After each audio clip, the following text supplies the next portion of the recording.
नमस्कार मित्रों, ये तो आप सभी जानते ही हैं कि जो मनुष्य जैसा कर्म करता है वैसा ही फल पाता है। जैसा बीज हम बोते हैं हमें वैसा ही फल मिलता है।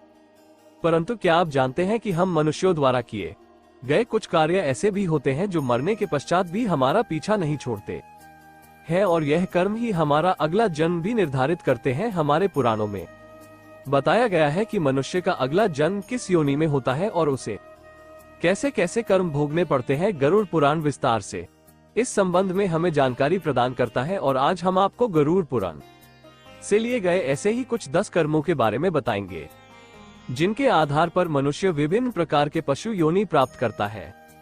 1. मित्रता से छल करना। इस संसार में मित्रता का रिश्ता बड़ा ही अनूठा होता है। कहते हैं एक सच्चा मित्र समय आने पर अपने प्राणों की आहुति भी दे सकता है, किंतु मित्रों जब कोई सच्चे मित्र को ही ठगने लगे। गरुड़ पुराण में ऐसे लोगों के संदर्भ में विस्तार से बताया गया है, जिसमें बताया गया है जब कोई व्यक्ति अपने मित्र से छल कपट करता है, मृत्यु के बाद उसे नरक तो जाना ही पड़ेगा, साथ ही साथ उसका अगला जन्म पहाड़ों पर रहने वाले चील के रूप में होता है। उसे मरे हुए पशुओं का सड़ा गला मांस खाकर जैसे तैसे अपना जीवन यापन करना पड़ता है।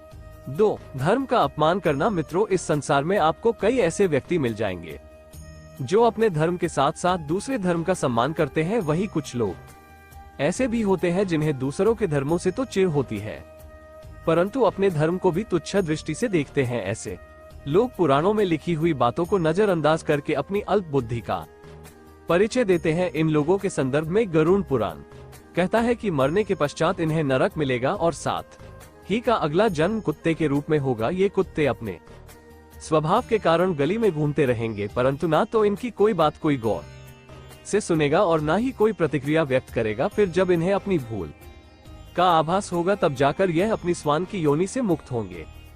3. अपनों का अनादर करने पर। दोस्तों इस संसार में किसी भी मनुष्य का जीवन के बिना उसके परिजनों के सहयोग के संभव नहीं है। इसमें माता पिता और गुरुजनों की तो बात ही अलग है। ये भली भांति जानते ही हैं कि किसी भी मनुष्य को शिखर पर पहुंचाने का कार्य के माता पिता और गुरु ही कर सकता है। जो व्यक्ति अपने माता पिता और गुरु की अवहेलना करता है, मृत्यु उपरांत वो पुनः जन्म तो लेता है, परंतु कई बार प्रयास करने के बाद भी गर्भ से बाहर नहीं आ पाता है। गर्भ के भीतर ही उसकी मौत हो जाती है। 4. ज्ञान को न बांटने वाला। दोस्तों ये तो आप भली भांति जानते ही हैं कि हमारे सनातन धर्म में ब्राह्मणों का कितना महत्व है। धर्म के अनुसार संसार में कोई भी यजमान चाहे कैसा भी हो, चाहे वो भले ही अपनी ओर से दक्षिणा देने में समर्थ ना हो, तो भी ब्राह्मण का ये दायित्व है कि वो अपने ज्ञान से उसका भी कल्याण करे। परंतु कोई ब्राह्मण ऐसा नहीं करता है तो इस जन्म में उसकी ख्याति खराब होगी और अगले जन्म में उसे बैल बनकर धरती पर आना होगा और फिर उसे आजीवन अपनी कृतियों पर पश्चाताप करना पड़ेगा। 5. चालाकी करने वाला। इस संसार में ऐसे कई लोग हैं जो अपनी कृतियों से सभी का हृदय जीत लेते हैं, परंतु वही कुछ लोग ऐसे भी हैं जो अपनी चालाकी से सीधे साधे इंसानों को मूर्ख बनाते रहते हैं। ऐसे लोगों के बारे में गरुड़ पुराण में बताया गया है कि ये लोग अगले जन्म में उल्लू बनते हैं और अपनी चालाकी का पश्चाताप करते रहते हैं। 6. बड़ों का अपमान करने वाला। दोस्तों जिस प्रकार सभी पुत्रों का ये दायित्व है कि वे अपने माता पिता की सेवा करते हुए अपने दाम्पत्य जीवन का निर्वाह करें, ठीक उसी प्रकार से एक आदर्श बहू का यही कर्तव्य होता है कि वो अपनी सास ससुर को मर्यादा दे। परंतु इसके विपरीत जो स्त्री अपने सास ससुर की सेवा नहीं करती और उन्हें अपशब्द देती है और बिना कारण ही कलह करती रहती है, उन्हें अगले जन्म में रक्त पीने वाली जू के रूप में जन्म लेना पड़ता है। 7. गाली देने वाला। दोस्तों आप तो ये जानते ही हैं कि मनुष्य के कंठ में मां सरस्वती का वास होता है, इसीलिए शास्त्रों में बताया गया है कि मनुष्य को कभी भी ऐसे शब्द नहीं बोलने चाहिए जो दूसरों की भावनाओं को आहत करे। परंतु फिर भी कई लोग शब्दों को कहने से बाज नहीं आते हैं और छोटी छोटी बातों पर अन्य लोगों को गाली देने लगते हैं। कई बार तो इन्हें तुरंत ही जवाब मिल जाता है, परंतु इनकी अक्ल तो तब ठिकाने आती है जब अगले जन्म में बकरे के रूप में इस धरती पर आते हैं और यह किसी न किसी कसाई के हत्थे चट जाते हैं। 8. कामवासना रखने वाले। दोस्तों इस संसार में कई मनुष्य ऐसे हैं जो स्त्रियों को बड़े ही सम्मान की दृष्टि से देखते हैं, उनके मन में किसी भी प्रकार का विकार या दुर्भावना नहीं होती है। वहीं इस संसार में कुछ ऐसे लोग भी हैं जो प्रत्येक स्त्री को बुरी नीयत से देखते हैं।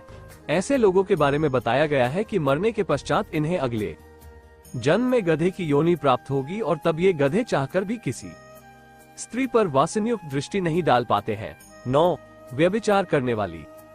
दोस्तों, इस संसार में ज्यादातर स्त्रियां पतिव्रता होती है और उनके मन में अपने पति के अलावा किसी भी परपुरुष का विचार नहीं आता है, परंतु संसार की सभी स्त्रियां एक जैसी नहीं होती है और कुछ व्यभिचारिणी होती है। ऐसी स्त्रियां परपुरुष से संबंध बनाने में रुचि लेती है। वैसे इनके कृत्यों के कारण कई बार समाज में अपमानित होना पड़ता है, परंतु इन्हें अगले जन्म में छिपकली या चमगादड़ के रूप में इस धरती पर आना पड़ता है। 10. जहर खाकर मरने वाले। दोस्तों, शास्त्रों में हमें ये बताया गया है कि मनुष्य का जीवन हमें बड़ी ही कठिनाइयों से मिलता है, परंतु फिर भी हम में से ही कुछ महाज्ञानी लोग व्यर्थ की सांसारिक बातों से घबरा जाते हैं और भगवान द्वारा दिए गए इस अमूल्य जीवन को व्यर्थ ही तबाह कर लेते हैं। ऐसे लोगों के संदर्भ में गरुड़ पुराण कहता है कि इन्हें अगले जन्म में सर्प बनकर धरती पर आकर इन्हें अपनी भूल सुधार करनी पड़ती है, तब कहीं जाकर यह परमात्मा द्वारा प्रदर्शित जीवन की उत्कृष्टता को समझ पाएंगे। इसीलिए कहा जाता है कि यदि जीवन में आए हो तो कुछ अच्छे कर्म करो ताकि मरने के पश्चात सुखदायी लोक की प्राप्ति हो सके। मनुष्य जीवन बहुत मुश्किल से मिलता है, इसलिए हमें इसका सही उपयोग करना चाहिए और परमात्मा का ध्यान करके मोक्ष की प्राप्ति करनी चाहिए। मित्रों, आपको ऐसी ही अच्छी कहानियां और जानकारियों के लिए वीडियो को लाइक, चैनल को सब्सक्राइब और वीडियो को शेयर जरूर करें ताकि यह ज्ञानवर्धक कहानी अधिक लोगों तक पहुंच सके। वीडियो को पूरा देखने के लिए आपका धन्यवाद।